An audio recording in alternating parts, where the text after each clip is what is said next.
ये Shri Ram Janaki films studio है पुराना के पास और लाइव रिकॉर्डिंग होने जा रहा है। कोई लिपसिंग नहीं, डायरेक्ट लाइव। ये अंदर जो हैं हमारे भास्कर भाई, सिंगर भास्कर पटेल जी, इनका सॉन्ग रिकॉर्ड होने जा रहा है। हेलो भाई, नमस्कार। हमारे करण जी कैमरा चला रहे हैं और हमारे पेटपल्ली साहब, हमारे भाई साहब हैं, उनका नाम है पेटपल्ली। थोड़ा उनके तरफ कैमरा घुमा दीजिए। और हमारे चैनल श्री राम जानकी फिल्म के आप लोग लाइक शेयर सब्सक्राइब जरूर करें।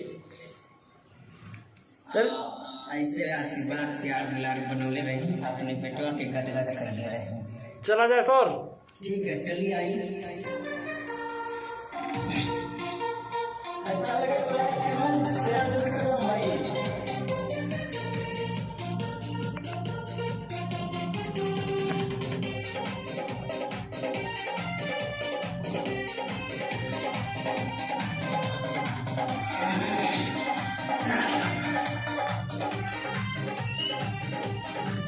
मन को रता पी के रहलू, पैसा नहीं दिल में है रहलू। मन को रता पी के दारू, पैसा नहीं दिल में है रहलू। बिना दारू पियले हमके आवेला न चैना, बिना दारू पियले हमके आवेला न चैना। भोली मारी हो में खाई में कितन पैना, दारू पी हम जाई पुरैना। भोली मारी हो में खाई में कितन पैना, दारू पी हम जाई पुरैना।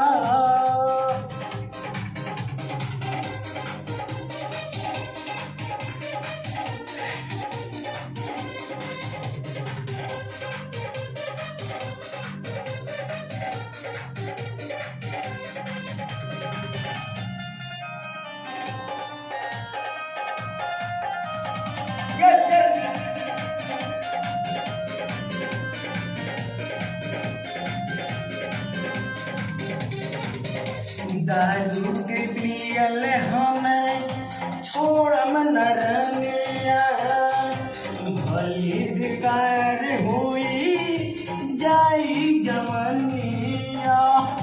दारू के पियल हमें छोड़म न रंगिया, भली बेकार हुई जाई जवनिया।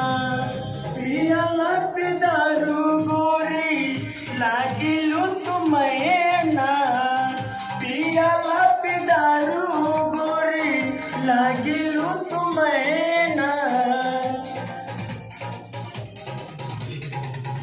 अब भोले लात मुक्का खाए में चारी पैना, दारू पी जाई में पूरैना। अब भोले मारी हो में खाए में चारी